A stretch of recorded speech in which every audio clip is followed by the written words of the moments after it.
अस्सलाम वालेकुम। Welcome to our YouTube channel quick research reviews with Usman.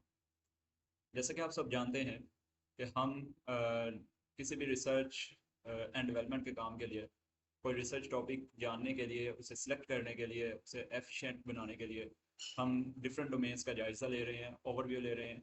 तो इससे पहले हम दो डोमेन्स को देख चुके, दो फील्ड्स को देख चुके। One of them is cyber security. हमने देखा कि साइबर सिक्योरिटी में कौन कौन सी चीज़ें हमारे पास काम कर रही हैं। एंड देन उसके बाद हमने देखा कि साइबर सिक्योरिटी का रिसर्च एंड डेवलपमेंट में रोल क्या है। एंड उसके बाद फिर हमने देखा कि हेल्थ केयर, मेडिकल फील्ड का रिसर्च एंड डेवलपमेंट में रोल क्या है। And why we need cyber security and health care in our research problems. ये सारा कुछ हम पहले दो लेक्चर्स के अंदर देख चुके। आज इस सीरीज़ का तीसरा लेक्चर है। आज इस सीरीज़ का तीसरा लेक्चर चल रहा है, जिसका हाफ पार्ट हम इसमें कवर करेंगे और सेकंड पार्ट हम नेक्स्ट लेक्चर में कवर करेंगे। आज जिस टॉपिक को हम देखने जा रहे हैं वो है फाइनेंस।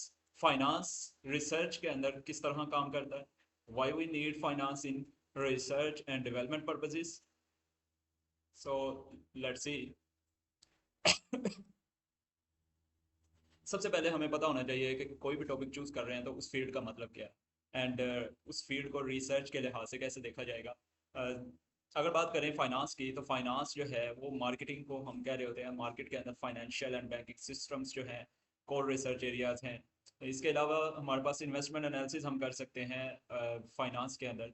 रिस्क मैनेजमेंट किसी भी कंपनी के अंदर, किसी भी ऑर्गेनाइजेशन के अंदर, एंड किसी भी एंटरप्राइज रिसोर्स सिस्टम के अंदर जब इन्वेस्टमेंट होती है तो उसे एनालाइज करना, उस पर रिस्क आ जाना, तो उस रिस्क को मैनेज करना, या इंश्योरेंस वगैरह अक्सर कंपनीज करती है, उसको मैनेज करना, ये क्या है, रिसर्च एरियाज हैं फाइनेंस के मोस्ट बेनिफिशियल एरियाज जिन्हें कहा जा सकता है।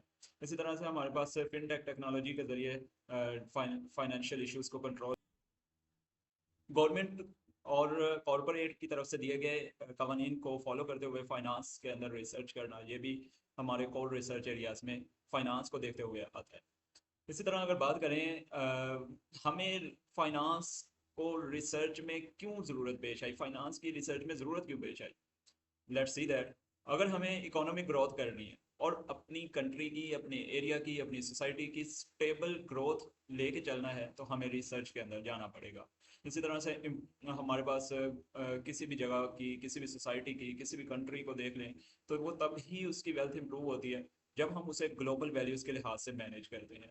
तो इसलिए भी हमें ग्लोबली वेल्थ मैनेजमेंट के लिहाज से रिसर्च की ज़रूरत होती है, ताकि हमारी इकोनॉमी स्टेबल हो सके, रिलायबल हो सके। इसी तरह से अगर बात करें गवर्नमेंट की फाइनेंशियल पॉलिसीज़ की, तो उसको ये रिसर्च वर्क की वजह से हम गवर्नमेंट फाइनेंशियल पॉलिसीज़ को अच्छा बना सकते हैं, अच्छा काम किया जा सकता है उसके अंदर।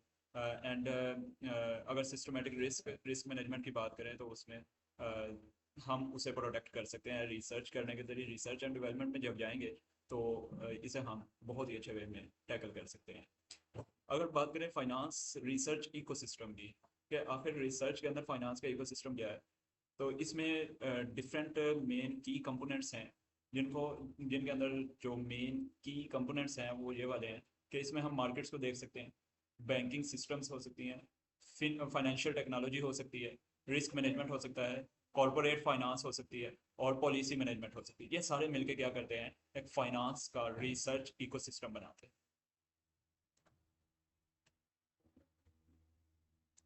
इसके बाद अगर बात करें research landscape overview according to the finance, के फाइनेंस के अंदर मेजर रिसर्च इराज क्या क्या हैं, कहाँ कहाँ काम हो सकता है फाइनेंस के अंदर।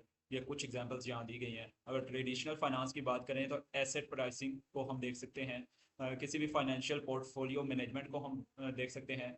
इसी तरह से हमारे पास कॉरपोरेट फाइनेंस, जो गवर्नमेंट की तरफ से पॉलिसीज़ या कॉरपोरेट की तरफ से दी जाती हैं, वो उसको हम टैकल कर सकते हैं। फाइनेंशियल इकोनॉमिक्स को हम देख सकते हैं। कैपिटल मार्केट थ्योरी जो है, किसी भी कंट्री की, किसी भी ऑर्गेनाइजेशन की जो मार्केटिंग है, उसकी थ्योरी को हम रिसर्च के जरिए एनालाइज कर सकते हैं। अगर बात करें इमर्जिंग एरियाज की, फाइनेंस के अंदर एरियाज को, इमर्जिंग एरियाज को देखते हुए अगर बात करें तो इसमें फाइनेंशियल टेक्नोलॉजी इनोवेशन आ सकती है, जैसे कि एआई एम्बेड करना या डिफरेंट फाइनेंशियल टेक्नोलॉजीज का यूज़ करते हुए इसे टैकल करना। इसी तरह से ब्लॉकचेन के अंदर हम बैंकिंग सिस्टम्स को लेके आ सकते हैं, फाइनेंस को डिसेंट्रलाइज्ड कर सकते हैं, और क्रिप्टो करेंसी मार्केट्स के अंदर आ सकते हैं, क्रिप्टोग्राफी यूज़ कर सकते हैं, क्रिप्टो करेंसी यूज़ कर सकते हैं, ताकि हमारी जो इकोनॉमिक ग्रोथ है वो ज़्यादा से ज़्यादा हो सके। अगर इसको क्वांटिटेटिव बेस पर देखा जाए तो इसमें ट्रेडिंग आ जाती है, different type of trading, algorithmic trading होती है, क्रिप्टोग्राफिक ट्रेडिंग होती है, इस तरह की बहुत सारी इसकी फाइनेंशियल टाइप्स हैं। अगर बात करें फोरकास्टिंग की, तो इसमें फाइनेंशियल फोरकास्टिंग हम कर सकते हैं, प्रिडिक्शंस कर सकते हैं, डिटेक्शन कर सकते हैं। रिस्क मैनेजमेंट के लिए हम रिस्क को मॉडलाइज भी कर सकते हैं, सिमुलेट भी कर सकते हैं।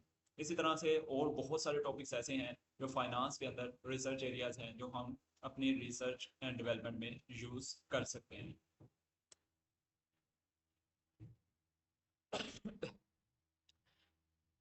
अब चलते हैं हम ट्रेंडिंग टॉपिक्स 2026 से और इससे ऊपर जो यूज़ हो सकते हैं फाइनेंस के अंदर। चूँकि हमारा आज के लेक्चर का ये भी एक एम है कि हम टॉपिक्स को समझ सकें कि फाइनेंस के अंदर टॉपिक्स कौन कौन से हम यूज़ कर सकते हैं, हम उन्हें लेके चल सकते हैं अपने रिसर्च एंड डेवलपमेंट के पर्पसेस से। तो इसमें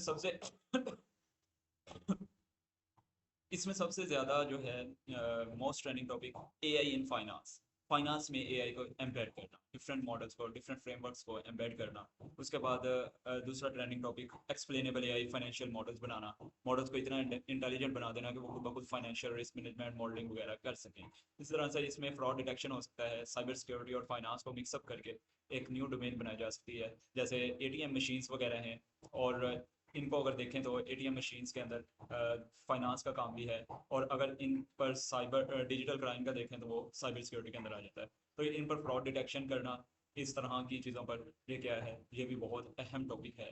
इसी तरह से फाइनेंस के अंदर बिहेवियर को जज करना, और क्रिप्टो करेंसी मार्केट्स को देखना, बैंकिंग सिस्टम्स को देखना, ये क्या है, इनके डाटा सेट्स को एनालाइज करना, इन पर काम करना, ये सब क्या है, ये सारे का सारा एक ट्रेंडिंग टॉपिक्स के अंदर आ जाते हैं अगर फाइनेंस के अंदर हमने रिसर्च एंड डेवलपमेंट में काम करना हो तो।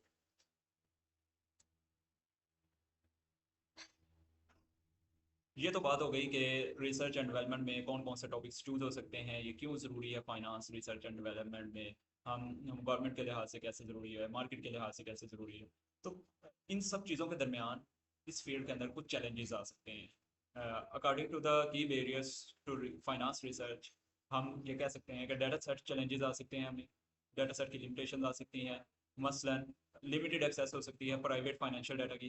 फॉर एग्जांपल बैंकिंग डाटा चाहिए, हो सकता है कि वो लिमिटेड एक्सेस हो, उसकी सिर्फ अथॉरिटीज़ को मिलता हो। इसी तरह से किसी जगह की डाटा प्राइवेसी का होना ज़रूरी होता है, तो डाटा प्राइवेसी की वजह से हो सकता है आपको फाइनेंशियल डाटा ना मिले।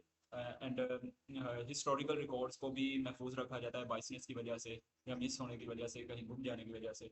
तो उसकी सेफ्टी के लिए हो सकता है कि ये चैलेंज सामने आए कि हिस्टोरिकल रिकॉर्ड का डाटा प्रोवाइड ना किया जाए। अगर मार्केट के लिहाज से चैलेंजेस को देखें तो एक्सट्रीम मार्केट वॉलेटिलिटी इसमें आ सकती है, यानी मार्केट को एक्सट्रीम लेवल पर जाकर देखा जाए तो फाइनेंस जो है वो बाइसमेंट ला सकता है, वॉलेटाइल हो सकता है। इकोनॉमिक शॉक्स आ सकते हैं, अनप्रिडिक्टेबल इकोनॉमिक ग्रोथ हो सकती है जो कि प्रिडिक्टेबल ना हो, हम उसकी प्रिडिक्शंस ना कर सकें। ऐसी इकोनॉमिक शॉक्स भी आ सकते हैं मार्केट चैलेंजेस के अंदर। इसके अलावा क्रैशिंग हो सकती है, मार्केट क्रैश हो सकती है। And time series data analysis थोड़ा मुश्किल बन सकता है due to the market routines and works. उसके बाद अगर बात करें तो टेक्नोलॉजी चैलेंजेस भी आ सकते हैं, डाटा चैलेंजेस और मार्केट चैलेंजेस के साथ साथ टेक्नोलॉजिकल लिमिटेशंस भी आ सकती हैं। हो सकता है कि आप जो मॉडल बना रहे हैं उसमें एक्सप्लेनेबिलिटी ना हो, उस लेवल की इंटेलिजेंस आप पुट ना कर सकें जितनी के उस मॉडल को ज़रूरत है। इसी तरह से जो एल्गोरिदम आप लगा रहे हैं हो सकता है कि वो क्रेडिट्स की, वो फाइनेंस की स्कोरिंग इस तरह से कर रहा हो तो वो बाइसमेंट आ रही हो उसमें। जो फाइनेंशियल मॉडल्स बनाए जा रहे हैं वो ओवरफिट हो जाए या अंडर फिट हो जाए, मीन्स के वो बहुत ज़्यादा अच्छी एक्यूरेसी देना शुरू कर दें। अगर 100% ट्रेनिंग हुई है तो 100% ही वो टेस्टिंग एक्यूरेसी देना शुरू कर दें, तो ये क्या है, ये ओवर फिटिंग हो जाएगी। रियल टाइम सिस्टम स्केलेबिलिटी भी आपके टेक्नोलॉजिकल चैलेंजेस में आ सकती है। रियलिस्टिक स्केलेबिलिटी लेके आना किसी मॉडल में, ये भी एक लिमिटेशन है फाइनेंशियल मार्केट के अंदर। अगर रूल्स एंड लॉज के लिहाज से देखा जाए, रेगुलेटरी चैलेंजेस को देखा जाए, तो जो रेगुलेशंस हैं, रूल्स एंड रेगुलेशंस हैं, रैपिडली चेंज हो रहे हैं। हर रोज़ नए से नए रूल्स एंड रेगुलेशंस आ रहे हैं। इसी तरह से हमारे पास एथिकल एआई गवर्नेंस को हम देख सकते हैं। इसका इशू आ सकता है कि गवर्नमेंट की तरफ से एथिक्स के लिहाज से एथिकल जो रूल्स एंड रेगुलेशंस बना दिए गए एआई को यूज़ करने के फाइनेंस के हवाले से, उनकी वजह से भी हमें इन लिमिटेशंस का सामना करना पड़ सकता है। ये था हमारा फ्यूचर। अभी तक जो हमने देखा उसमें फाइनेंस क्यों ज़रूरी है, रिसर्च में मार्केट के अंदर क्यों ज़रूरी है। एंड उसके बाद हमने देखा कि इसके अंदर टॉपिक्स, ट्रेंडिंग टॉपिक्स कौन कौन से हैं, इसका इकोसिस्टम क्या है। एंड अभी जो हम देखने जा रहे हैं वो है future directions and thesis ideas. अगर आप फ्यूचर में रिसर्च डायरेक्शंस की तरफ जाना चाहते हैं तो आप loan and credit decision making systems बना सकते हैं। इसी तरह आप इकोनॉमिक डेवलपमेंट मॉडल्स बना सकते हैं, स्ट्रेटेजिक डेवलपमेंट मॉडल बना सकते हैं जिसमें वो मॉडल आपको स्ट्रेटेजीज दे रहा हो। रियल टाइम फ्रॉड डिटेक्शन कर सकते हैं। इसी तरह से आप रोबो एडवाइजर्स बना सकते हैं जो कि आपको एडवाइस करे आपकी और कंपनी को, ऑर्गेनाइजेशन को या कंट्री को कि इस तरह से अगर आपकी स्ट्रेटजी हो, एडवाइस देंगे और जिससे हमारी वेल्थ मैनेजमेंट भी होगी, इकोनॉमिक ग्रोथ भी होगी। इसी तरह से आप रिस्क मैनेजमेंट कर सकते हैं इसके ज़रिए। जो मार्केट्स हैं उनमें फाइनेंशियल क्रैशेस आ सकते हैं, तो उस उन फाइनेंशियल क्रैशेस को रिमूव करने के लिए मॉडल्स भी बना सकते हैं एआई के थ्रू।